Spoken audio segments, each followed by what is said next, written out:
welcome to another edition of Cardinal News Update. I'm your host, Tom Landon, and I'm joined by Dwayne Yancey today. Dwayne, I'm really glad you're the one joining me because you have been reporting and writing about elections in Virginia since before I moved to Virginia, I believe.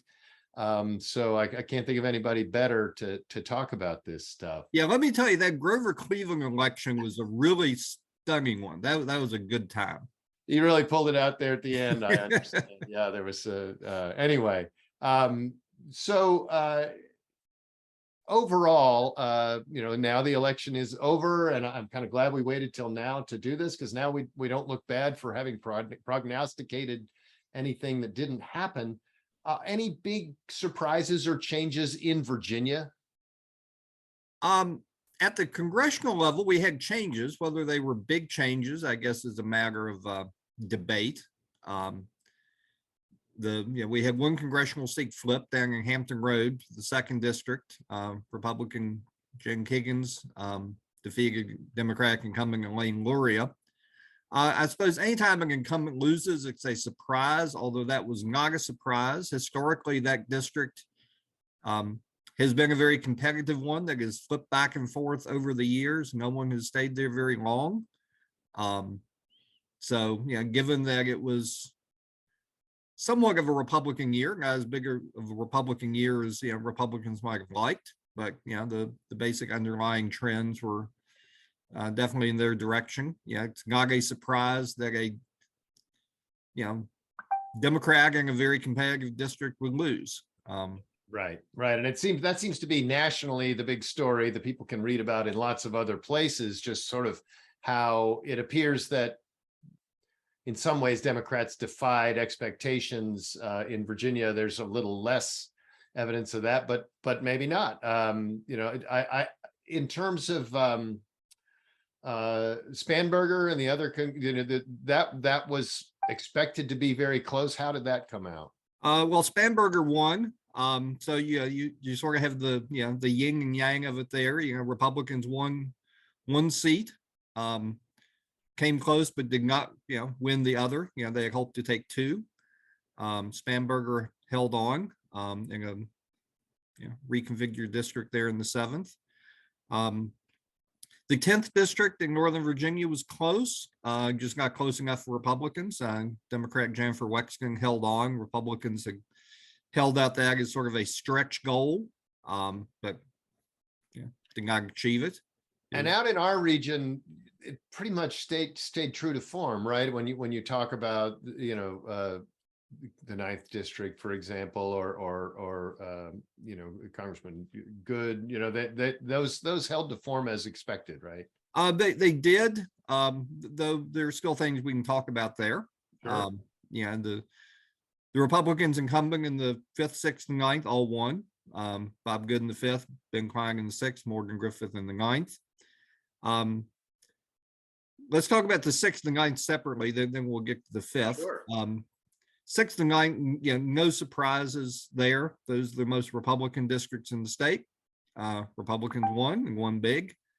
The Republican incumbents did increase their margins and their vote share from previous elections. What you saw there was in rural areas, there's very much a red wave in rural areas that may not have helped Republicans. They're going to win these races anyway. They just won them bigger than they ever had before. In the 9th district, Morgan Griffith had never topped 80% in any locality. This year he did in 14 localities. So, beneath the surface of that election, you see some, trends there. The 5th, Bob Good won that race 2 years ago with 52% of the vote. This time he increased that into the upper 50s. I'm not quite sure where the percentage sits right now, 56% or so.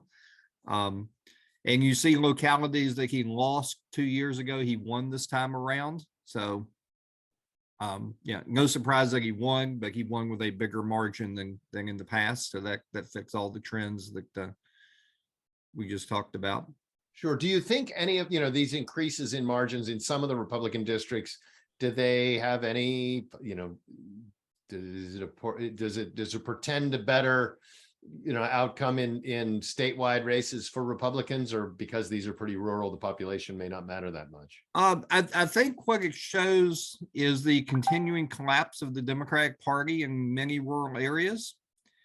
And that does matter in statewide elections. Just look last year, 2021 with, Glenn Youngkin. There are two ways he won. One, he restored the Republican vote in suburb, particularly Northern Virginia, to pre-Trump levels. He didn't need to win those areas. He just needed to get the Republican vote back to what it had been pre-Trump, and he did. He also increased the margins quite significantly in rural Virginia, also pumped up the turnout in rural Virginia. So, it's a two-part thing going on there. Here we see, again, just a continuation of that trend. Republican vote share still rising in rural Virginia, Democratic vote share dropping. That matters in a state, it doesn't matter in a congressional district that, the Republicans are going to win anyway. It does matter, in a statewide race last year, or looking ahead to future statewide races, because it makes it, that much easier for a Republican to win and that much harder for a Democrat to win.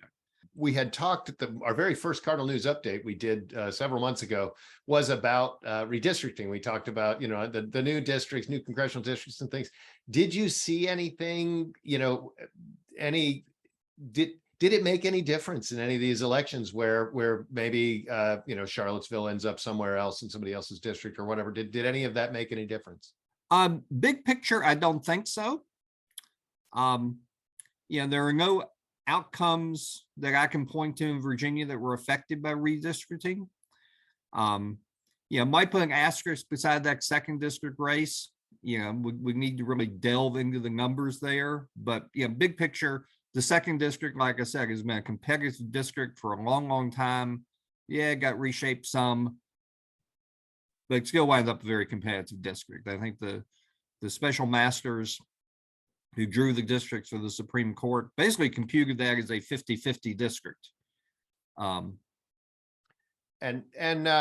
So then coming down a little more locally to both to Roanoke, but also I want to know if there's anything else in Southwest that you saw that was different on the local election side. There was a big challenge in Roanoke City too. The Republicans put up a full slate for the first time that I can remember in a while anyway. What do we see? What do we see in some of the more local races for councils and that sort of thing? Sure. Well, you saw sort of a tale of two cities in Lynchburg and Roanoke. For the benefit of viewers, Roanoke is a very Democratic city. Had not elected a Republican to city council since 2000. Still hasn't. But Republicans did mount a full slate for the first time in a long time, and ran a very spirited campaign, and came close, just not close enough for their perspective, to winning a seat there. In Lynchburg, different city, different demographics, all that. Republicans did sweep city council. And while we tend to think of Lynchburg as a conservative city, this is apparently the first time Republicans have had a majority on council there since the late 90s. You do see a sea change there in Lynchburg. Republicans sweep Lynchburg, Democrats sweep Roanoke. And I believe Republicans swept in Radford as well. I believe that's right. So one thing in Roanoke City, where I live, our longtime former mayor, David Bowers, ran as an independent. That didn't seem to have a big impact as far as I can tell. And I wonder if this is his last election. Well, who knows on that? I'm certainly not the one to pronounce the end of David Bowers' political career. He used to be a Democrat. He has run more recently as an independent, and politically on some things has seemed more, rhetorically of a Republican, perhaps. Saw a lot of Bowers signs this year in Republican yards. And it's interesting when you look at the numbers there, he ran best in the same precincts that Republicans did. So you have to wonder whether he effectively blocked a Republican from winning council. Did he take votes away from Republicans? Right. Otherwise, they would Is have David gotten. Bowers, our local Ralph Nader here. Yeah, that's a great question. And I guess as I know you're as deep into this as anybody else. This isn't a national program. Do you have any just thoughts though on how what's going on here fits into the national picture? A little bit. This is hardly an original thought, because lots of people are saying it. These returns nationally were not good for Trump. A lot of Trump-affiliated candidates did poorly. Given the dynamics of, Republicans nationally should have done better than they did. Democratic president, midterms almost always have significant losses, even and with Republican presidents. Yeah. When Trump was president, that same thing happened. Right? Plus you've got inflation, you've got other things that the incumbent always gets blamed for. Republicans should have won bigger. Why didn't they? Well, the answer is probably Trump. And if you look in Virginia, the candidate in the two district Republicans hoped to win were the 2nd and the 7th. They won the 2nd, they lost the 7th. In the 2nd, they won with the candidate least identified with Trump. They lost with the candidate most identified with Trump. Now, one or two data points isn't enough to draw broad conclusions, but when you look across the country, that fits into national trends there. Sure. Well, Dwayne, you and I could talk to you about this a lot longer because I'm interested in it and you're interested in it, but I think we'll leave it there for now. I also want to tell viewers that we did recently record, along with our new sister station in process, PBS Appalachia, Virginia. We recently recorded the Cardinal News Forum along with the Bristol Chamber of Commerce. You guys partnered to bring Governor Youngkin to Bristol, and I just want to let viewers know that is now available on Blue Ridge PBS Echo, or it will be by the time this airs. And I just want to, again, thanks for giving us a heads up that was happening so we could get down there and record that. I think those are important things. Do you have any more of those on the horizon?